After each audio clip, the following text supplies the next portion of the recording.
Today we are going to be getting some new chicks. I started off prepping for them by getting their enclosure all cleaned up.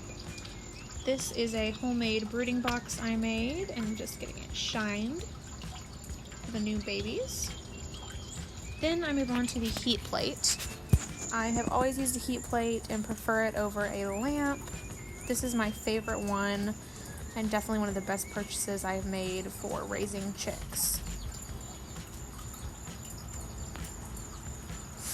It is so easy to clean. I'm not 100% sure what material it is, some sort of plastic, but it is very durable, heavy duty, and it just comes so beautifully clean. A quick scrub and rinse, and we have brand new looking legs. Love it.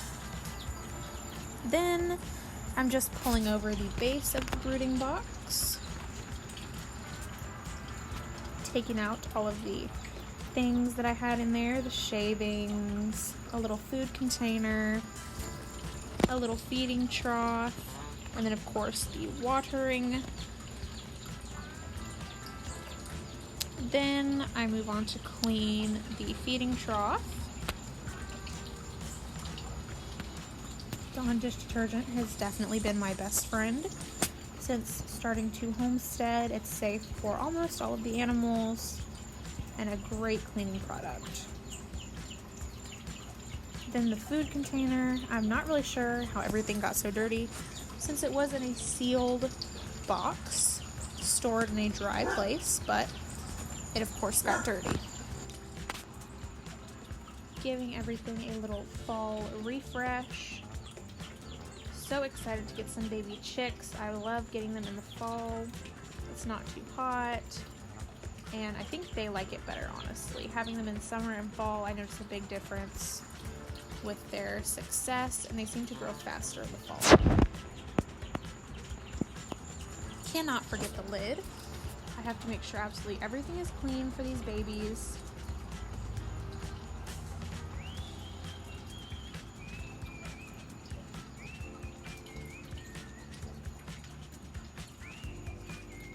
Next, the water, which somehow was the dirtiest, even though I know I cleaned it so good before I put it back. Of course, more Dawn dish detergent. Scrubbed it down really good. Gotta make sure their water is clean.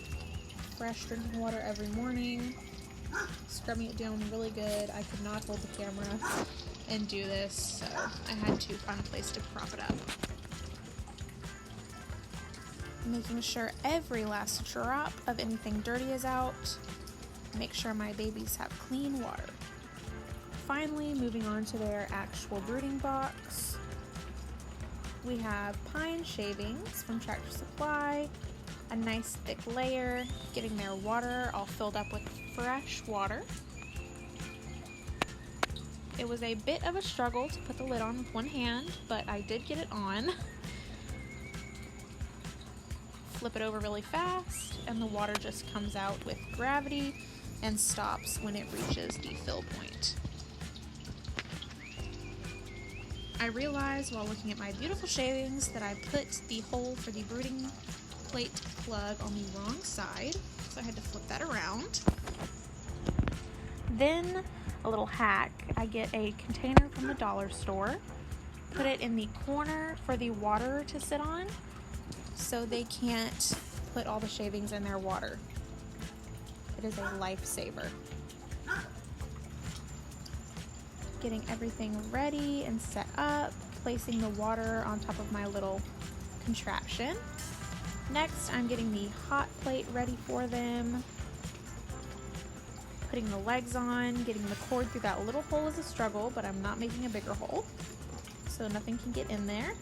We have the red light to indicate that it is on and working, and here is the babies. We got 4 barred rock pullets and 2 olive egger pullets. So cute. Adding them into their new home for the next couple weeks. After this, they will be moving into the chicken tractor to get a little bit bigger before moving in with the rest of our big hens. I like to handle them every day and handle them a lot so they get very used to me. I realized I did not fill their feed before I put them in, so I had to do that real quick. And I realized that I put the legs on the hot plate a little bit too low. So I lifted it up a little so they can get under and get cozy. I pop the lid on and that is it. The chicks are ready.